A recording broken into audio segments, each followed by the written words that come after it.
On a plutôt une belle finition, une finition sport, la finition FR qui intègre pas mal d'équipements. Et je peux vous garantir, comme je le titrerai un petit peu dans la vidéo, que la Golf 8 a du souci à se faire.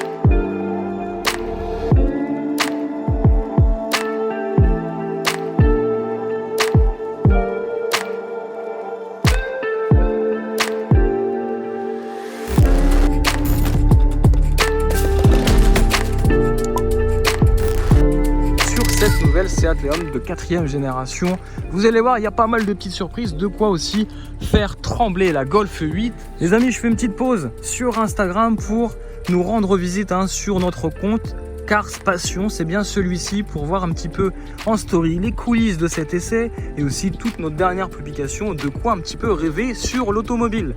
Voilà, Cars Passion sur Instagram les amis, oui c'est ça. Et on va faire un petit peu le tour, la présentation extérieure, intérieure, les consommations, l'habitabilité et aussi quelques petits points de détail. Voilà les amis, restez connectés, la suite de l'essai c'est maintenant.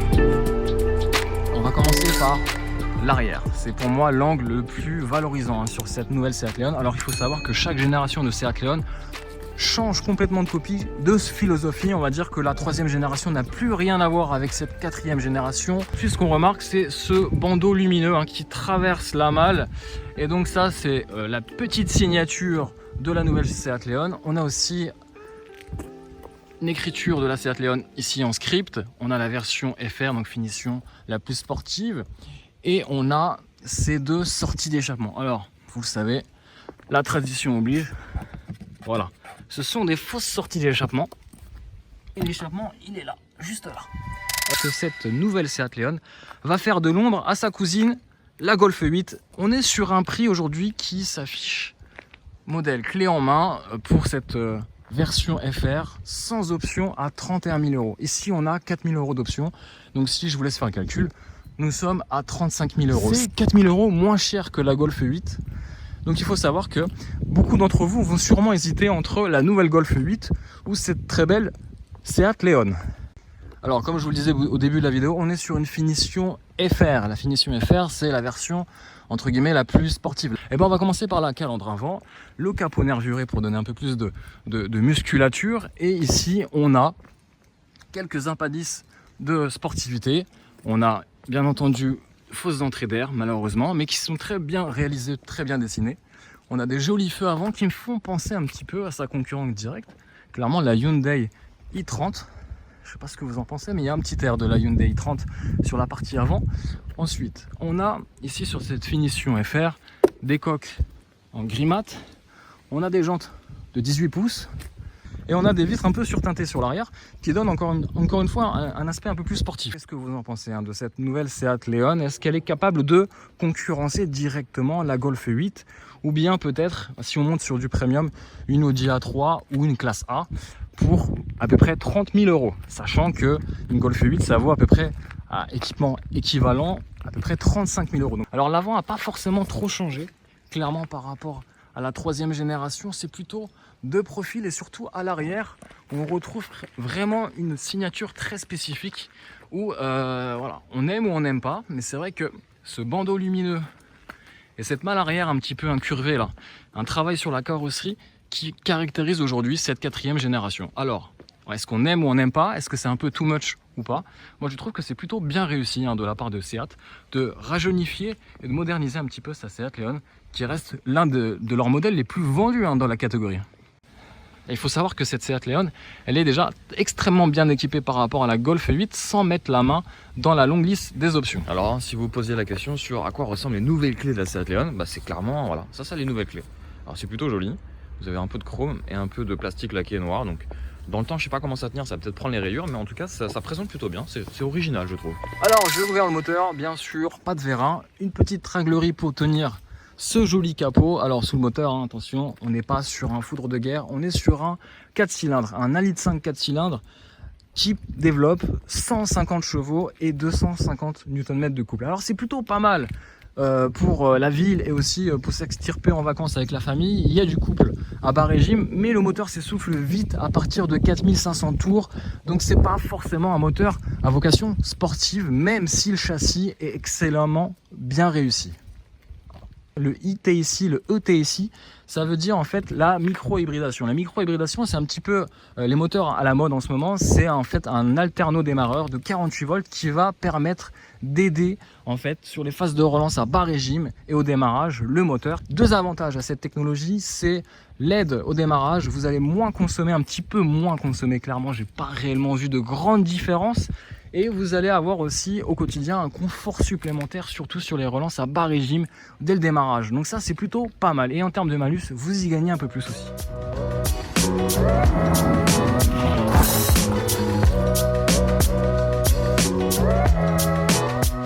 On va se faire une petite relance entre 100 et 130 km/h. Vous êtes prêts les amis, ça va être quelque chose de terrible. Hein. Attention, go! Voilà. 4000 tours minute. Voilà, bon, ça hurle pas mal, c'est pas forcément ultra agréable hein, pour l'oreille, mais bon, l'alterno démarreur aussi joue son rôle hein, de petit coup de boost. Alors c'est vraiment un léger coup de boost, hein, c'est pas quelque chose d'énorme. Hein. On va voir un petit peu relance.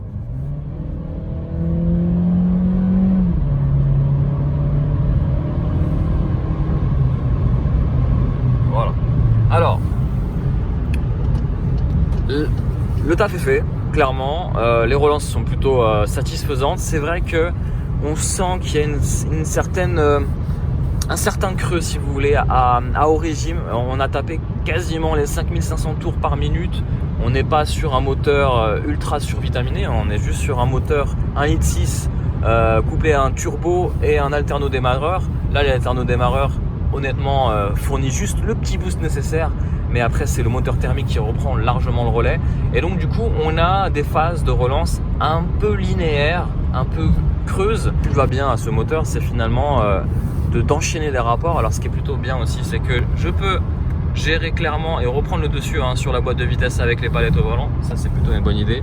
Et puis on est en termes de relance, on est sur un 0 à 100 qui est effectué à peu près en 8,5 ou 8,8 secondes, je ne sais plus, et une vitesse max à peu près 220 km/h. Donc clairement il y a la finition, l'apparence d'une sportive, mais le moteur n'est pas ultra sportif non plus. On est sur un moteur 150 chevaux, les amis, je vous rappelle, 250 Nm de couple. Donc ça, c'est plutôt pas mal pour les relances, surtout à bas régime. Après, clairement, la voiture fait le taf. En termes de consommation, là, pour aller au trajet, je suis à 6,7 litres au 100. On est sur une autonomie totale qui frise les 650 km d'autonomie quand vous êtes en mode éco et que vous avez vraiment une attitude d'éco-conduite. Sinon, si vous commencez un peu à taper dedans, vous serez plutôt autour des 7 voire 8 litres au 100 vraiment si vous avez le pied lourd. Voilà. C'est un peu ce que vous allez admirer de nuit, c'est très beau. Vous inquiétez pas, je ferai une vidéo de nuit et regardez, le petit angle mort, il va apparaître ici. Hop, c'est plutôt bien intégré, je trouve bien futé. Mais l'ambiance intérieure est vachement fun et en plus de ça, on peut paramétrer la couleur d'ambiance. Ça, c'est vraiment top, vraiment top. Par rapport aux autres concurrentes, par exemple une Mégane ou une Focus ST-Line par exemple, vous ne pourrez pas personnaliser l'ambiance. Alors certains diront que ça sera un peu too much. Moi je ne trouve pas, je trouve que c'est toujours intéressant de pouvoir aussi personnaliser la couleur d'ambiance d'intérieur et je trouve que c'est plutôt vraiment très très beau. Dites-le moi un petit peu en commentaire hein, ce que vous pensez un petit peu de cet éclairage d'ambiance. Que vois-je dans mon rétro? L'ancienne génération de Seat Leon, regardez, et là c'est vrai que les changements sont assez impressionnants. Il n'y a pas photo. Il y a eu vraiment un gap technologique de fait, hein. Clairement vous le voyez tout de suite, avec déjà ce grand écran de 10 pouces, le Virtual Cockpit ou le Digital Cockpit comme il l'appelle. maintenant, honnêtement, il y a vraiment un gap de fait. Alors la véritable question, c'est est-ce que cette Seat Leon de 4e génération va-t-elle faire de l'ombre à sa cousine germanique, la Golf 8? Dites-moi tout en commentaire, dites-moi un petit peu votre avis, j'ai hâte vraiment de voir ce que vous allez mettre en commentaire. En option, on a un joli toit ouvrant. Alors il n'est pas panoramique, il est juste ouvrant sur la première partie de l'habitacle. Il est noir, donc il contraste clairement avec cette carrosserie. On a la petite antenne aussi, l'antenne requin qui s'intègre parfaitement dans la carrosserie. C'est plutôt bien. Et puis cette lunette arrière assez étirée qui vraiment donne encore plus d'allure à cette Seat Leon, surtout à l'arrière. Alors vraiment un point positif, c'est l'arrière que je trouve excellemment bien réussi et l'avant qui change dans la progressivité. Voilà, tout simplement. Je peux lister ses concurrentes et je peux vous dire que dans la catégorie des compacts, il y en a pas mal. Je peux vous garantir que j'en ai classé à peu près une quinzaine. Alors accrochez-vous bien, en première position, il y a la Ford Focus. Ford Focus qui est aussi un peu moins cher et véritable rival de cette Seat Leon. Ensuite, on a la Citroën C4. Alors au style un petit peu bizarroïde. Ensuite, on a la Golf 8, sa cousine germanique qui reste un peu plus chère, 4 000 € en moyenne par rapport à motorisation et finition équivalent. On a la Hyundai i30, on a la Fiat Tipo. Et étrangement, regardez, il y a un arrière de Fiat Tipo sur cet angle-là. Voilà. Ensuite, qu'est-ce qu'on a? On a la Renault Mégane 4, pareil, une petite inspiration sur le bandeau lumineux, où la Mégane 4 avait un petit peu innové ou a un peu forcé la main sur la signature lumineuse à l'arrière. Alors on a aussi la Peugeot 308, qui certes est un peu vieillissante, mais qui reste quand même l'une des meilleures compacts avec laquelle on prend du plaisir à son volant. On a la Honda Civic avec son design un peu déstructuré, mais on aime, on n'aime pas. On a la Kia Ceed, on a la nouvelle Opel Astra qui est plutôt pas mal. Et enfin aussi, on a la Mazda 3. Mazda 3, je sais pas ce que vous en pensez, je trouve qu'on la voit pas assez sur nos routes, mais elle est vraiment très jolie. J'ai pas encore fini, il y a aussi la Toyota Auris. Et puis après, si on monte dans le premium, on a l'Audi A3, sa cousine germanique, et aussi la Mercedes Classe A et la BMW Série 1, mais là qui sont quand même beaucoup plus chers en termes de tarifs. Cette Seat Leon vaut 35 170 €. Alors il y a quelques options qui font grimper un peu la facture, qui à la base avec ce modèle sans option, elle vaut à peu près 31 500 €. Avec quelques options, on a cette jolie couleur rouge désir à 900 €. On a la fameuse suspension adaptative, qui est, franchement, je vous le recommande, parce qu'elle procure vraiment des sensations absolument uniques. En fonction du mode sport, mode éco ou mode confort, vous pouvez vraiment paramétrer aux petits oignons finalement le comportement, le châssis de cette Leon. Donc ça c'est une option, l'option DCC suspension active à 665 €. Et enfin vous avez ce fameux toit ouvrant qui est aussi pas mal puisqu'il rajoute en luminosité à l'intérieur qui vaut à peu près 1 000 €. Allez.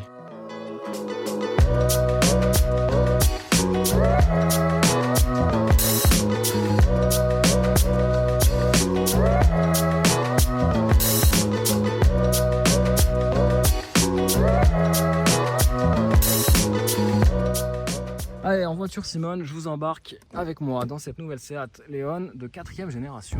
Eh bien, c'est une grande surprise en volant de cette Seat Leon, puisque je m'attendais à une voiture avec des suspensions dures, un comportement très sportif, aussi une assise assez dure. Et ben, c'est pas du tout ça. Là, franchement, la Seat Leon 4e génération, c'est une vraie révolution, surtout si vous prenez l'option avec les suspensions à amortissement piloté. Du coup, on peut gérer aux petits oignons la suspension, l'assise, le comportement de la voiture. Et donc du coup, si vous voulez une Seat Leon confortable, c'est possible. Si vous voulez une Seat Leon sportive, c'est aussi possible. C'est un vrai plaisir à son volant. Alors en plus sur les routes sinueuses, j'ai vraiment pris du plaisir parce que clairement, en mettant un petit peu le mode dynamique, le mode sport, on a un petit arrière qui enroule les virages. On a quasiment un châssis qui vire quasiment à plat. Donc ça c'est plutôt intéressant. On a une direction ultra précise. Honnêtement, c'est clairement du bonheur. Alors, qu'est-ce que je vois? Des dodanes, sans problème. La voiture est ultra confortable grâce, encore une fois, je le répète, à ces suspensions pilotées. Vous n'avez pas besoin de rajouter une liste d'options supplémentaires. Ici, on a le Digital Cockpit. C'est un petit peu comme chez Audi, le Virtual Cockpit. Donc ça, c'est compris dans la finition FR. On n'est pas sur une version Cupra, ok, d'accord. Mais c'est quand même un petit gage de confort en plus si on veut vraiment reprendre la main sur cette boîte automatique, un DSG7 qui est plutôt vraiment de très bonne facture puisqu'elle gère vraiment dans toutes les situations le passage des rapports. C'est d'une simple efficacité cette boîte DSG7, donc il y a rien à dire. Par contre, petit regret, maintenant on ne peut plus passer les rapports à la volée en mode séquentiel ici sur le sélecteur de vitesse. Le sélecteur de vitesse se cantonne uniquement à sélectionner soit la marche arrière, le mode neutre ou la boîte en mode normal ou une boîte mode sport. Voilà, d'où le petit S. Alors là je suis calé quasiment à 130 km/h et je peux vous garantir qu'en termes d'insonorisation, c'est plutôt efficace. On commence à avoir un tout petit peu des bruits d'air, mais c'est vraiment très léger, c'est à dire que là j'entends parce que j'ai pas mis la radio. Mais honnêtement, c'est vraiment comme ses cousines, hein, comme la Golf 8 ou comme le Dia 3. On a une très bonne insonorisation, donc ça c'est plutôt aussi agréable au quotidien. Alors à bord, vous l'avez bien compris, cette Seat Leon, elle est extrêmement bien équipée de série hein, sur cette finition FR. On a quasiment tout. On a le Digital Cockpit, on a l'éclairage d'ambiance aussi intérieur, on a aussi le maintien de voie qui vient de s'allumer, on a le régulateur de vitesse adaptatif, on a vraiment plein de choses qui font qu'au quotidien, cette Seat Leon elle est ultra technologique, il y a énormément d'équipements, je pourrais même pas vous le dire parce que ça prendrait encore une fois pas mal de temps et finalement je vous le dirai un petit peu dans mon article sur le blog. Donc n'hésitez pas à regarder mon article sur le blog Cars Passion.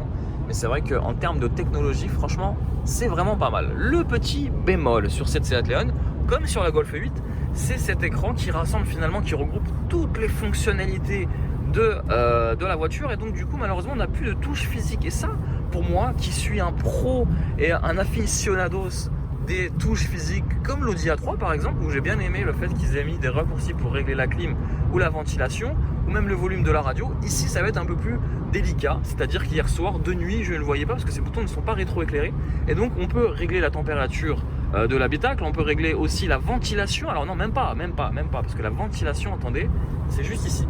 Voilà, ça c'est la ventilation. Donc il faut que je projette mon regard sur l'écran et non sur la route. Vous voyez, un petit peu comme vous voyez actuellement la caméra. Donc c'est un petit peu délicat, surtout quand vous êtes en circulation dense par exemple. Dès qu'on démarre le contact, en fait, il y a le Line Assist qui s'active. Et c'est absolument, je vais être un peu vulgaire, chiant. Clairement c'est chiant parce qu'à chaque fois la voiture vous remet un coup de volant mais assez brutal et c'est très inconfortable en fait. Donc moi je vous le conseille clairement, à chaque fois que vous démarrez le contact, hop, vous le désactivez. Bien sûr si vous êtes autoroute et vous en avez besoin, vous pouvez l'activer.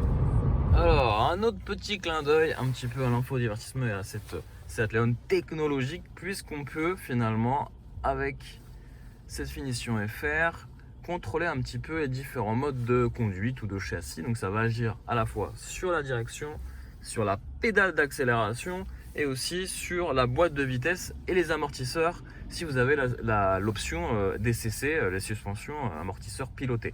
Voilà, le mode éco bien entendu ça sera pour économiser pas mal de carburant, surtout avec cette motorisation à micro-hybridation. Vous avez le mode confort qui va agir cette fois-ci sur la pédale d'accélérateur plus douce et aussi sur les suspensions plus douces. Et ici le mode sport qui va tout de suite vous transformer, pas cette Seat Leon en Seat Cupra, mais voilà, vous sentez que le moteur monte vite fait dans les tours, donc ça c'est plutôt sympa. Le moteur est très réactif, la boîte est très réactive et les suspensions se raffermissent tout comme la direction, ça c'est plutôt bien. Et puis enfin vous avez le mode individuel, vous le savez, c'est pour paramétrer aux petits oignons le châssis, le volant, la boîte, le moteur, tout pour vous sentir vraiment dans votre Seat Leon et pas dans n'importe quel Seat Leon. Petit point consommation. Alors, depuis le départ, donc sur mon trajet du travail, je suis à quasiment 30 km. Le plein est fait, j'avais déjà fait quasiment une vingtaine de kilomètres avec, donc il faut savoir qu'avec un plein, vous faites à peu près 650 km. Voire même plus, parce que là ça vient d'augmenter, parce que je conduis vraiment en mode éco. Vous le voyez, j'ai sélectionné le mode de profil de conduite éco. 5,6 litres au 100, c'est vraiment pas mal, puisque j'ai à peu près sur mon trajet du travail, à peu près 17 feux rouges, donc 17 relances. Et ici, vraiment, 4,7 litres au 100. Donc ça, c'est vraiment de ce que je peux faire de mieux en termes de consommation. Je peux pas aller en dessous. Il faut savoir qu'on a quand même un moteur essence, 150 chevaux, donc c'est quand même pas rien du tout. Heureusement, on a la micro-hybridation qui permet justement, sur les phases de relance, notamment au feu rouge, avec l'alterno-démarreur, de gagner un petit peu en consommation. Et c'est absolument étonnant, la consommation vient encore de chuter à 4,6 litres au 100. Alors, petit indice, regardez, je roule sur 2 cylindres. Il faut savoir qu'en fait, quand j'ai activé le régulateur de vitesse adaptatif, je suis en légère descente. En fait, l'auto régule automatiquement la position de 4 ou 2 cylindres. Donc ça me permet déjà d'abaisser énormément les consommations. Et regardez, la preuve en image, j'ai fait quasiment 30 km et je suis à 4,5 litres au 100. Donc ça, c'est plutôt pas mal quand vous êtes sur des routes assez dégagées où il est possible d'activer le régulateur de vitesse adaptatif. Le moteur peut fonctionner sur 2 cylindres, mais voilà, c'est 4 fois moins que cette belle Dodge Challenger SRT8, un gros V8 à l'américaine, une muscle car. Donc là, on n'a plus rien à voir avec la micro-hybridation. On s'en fout un petit peu là, clairement, quand on a ce genre de voiture. Mais bon, les consommations, ça n'a rien à voir. C'est x2 facile. Ici, on est à 6 litres. Avec celle-ci, on est facilement à, allez, 14 litres au 100.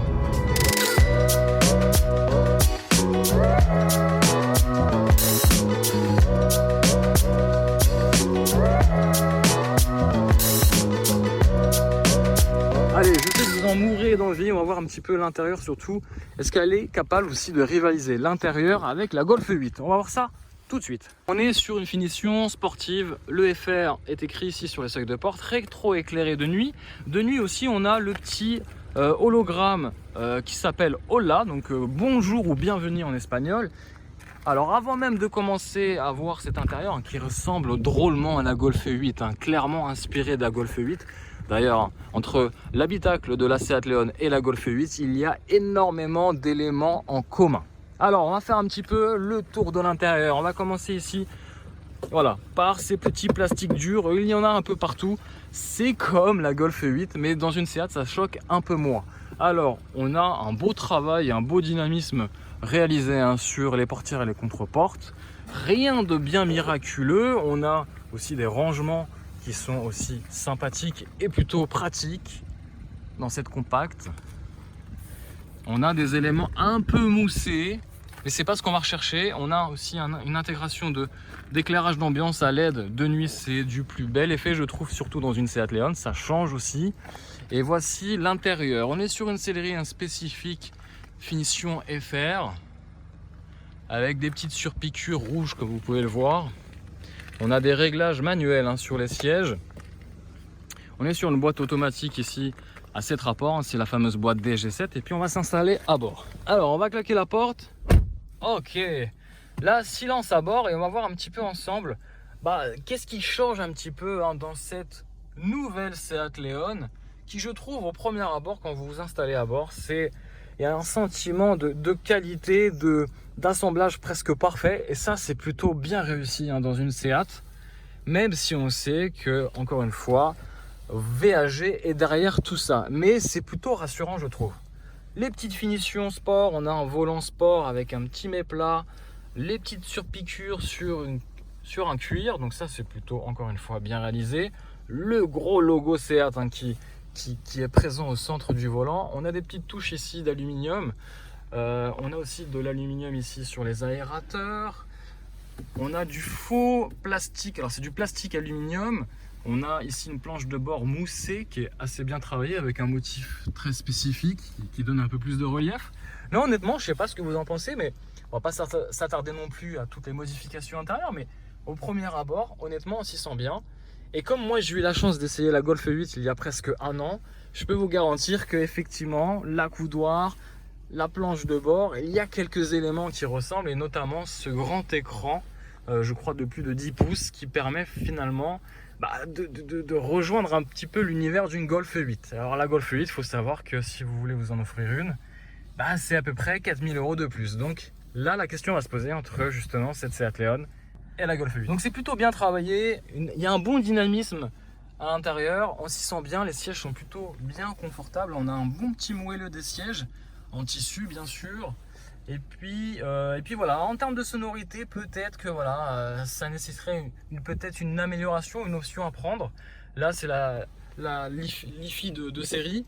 Alors si on fait un petit tour sur le grand écran, c'est un peu à la fois le point positif et le point noir de cette Seat Leon, c'est que le problème c'est que Seat comme Volkswagen ont décidé d'enlever tous les boutons physiques de raccourci pour régler la clim, pour régler la ventilation, le volume radio, et ça peut être au quotidien pénalisant. Pourquoi? Parce que je me concentre uniquement sur le réglage sur cet écran plutôt que sur la route. Donc un conseil, quand vous faites les réglages, faites-le plutôt à l'arrêt, comme ici, si je dois régler la ventilation. Alors effectivement, il y a déjà des raccourcis en haut de l'écran, donc ça c'est plutôt quand même pas mal, pas besoin de trifouiller à l'intérieur de menu et sous-menu.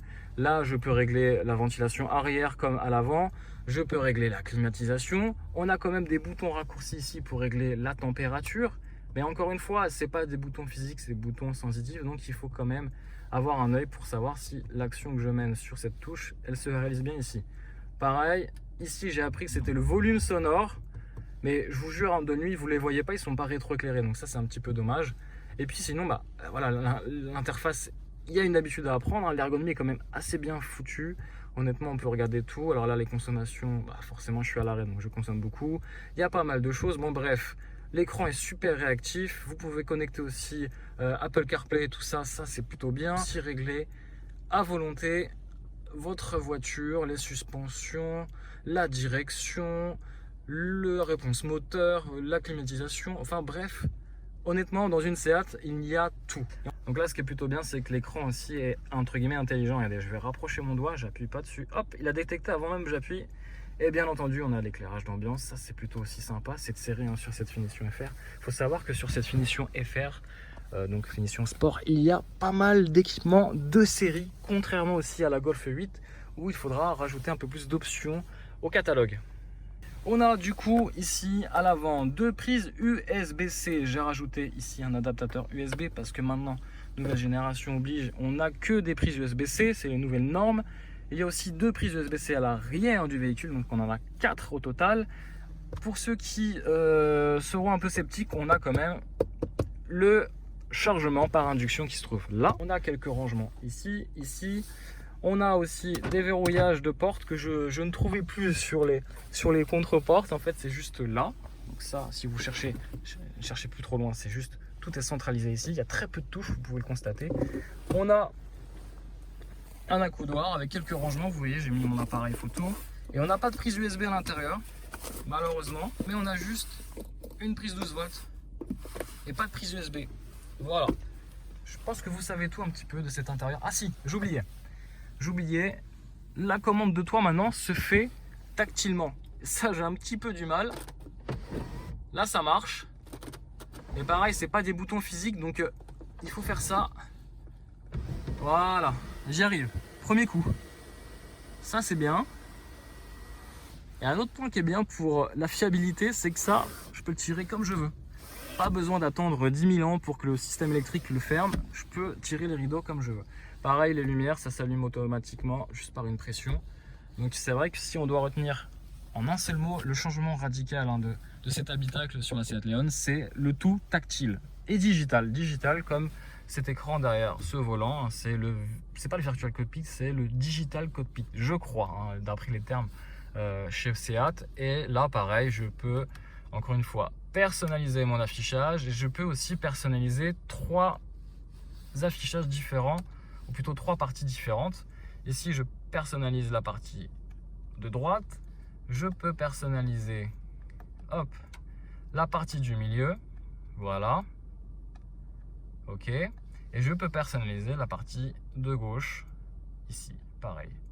Ce sont des éléments que je vais retrouver sur les différentes vues, plutôt la vue un peu futuriste, la vue où j'intègre la navigation. C'est plutôt pratique quand on met ce genre d'affichage de nuit, ça évite que tous ces écrans viennent vous éclairer un petit peu le visage, et donc de nuit c'est plutôt confortable de mettre ce type de vue. Voilà. Alors dans la rubrique petit détail, un autre petit détail, on va reculer le siège passager, et ici se cache la batterie 48 volts qui permet finalement d'alimenter un petit peu tout le système d'infodivertissement, tout le système électrique. Même en mode roue libre, finalement c'est la batterie 48 volts qui reprend le relais pour alimenter le tout. Alors à l'arrière, vous avez quand même pas mal de place pour les passagers. Vous avez même deux bons sièges confortables. La place du milieu sera réservée à celui qui n'a pas été sage lors du voyage. Vous avez ici un petit accoudoir, de quoi mettre de petites boissons fraîches et la trappe à ski ici. En tout cas, point positif, ce sont les 2 places à l'arrière extrêmement confortables et spacieuses.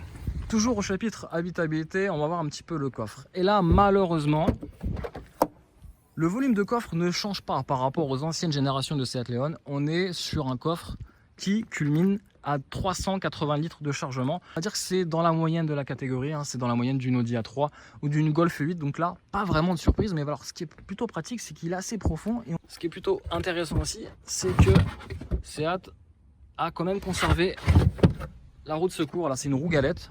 On peut pas tout demander, mais aujourd'hui, à l'heure actuelle, il y a certains constructeurs qui ont fait le choix de supprimer la roue de secours.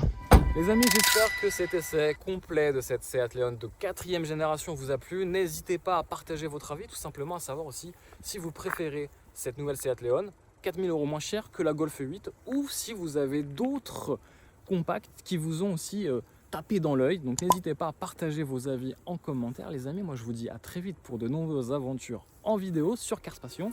Ciao, ciao!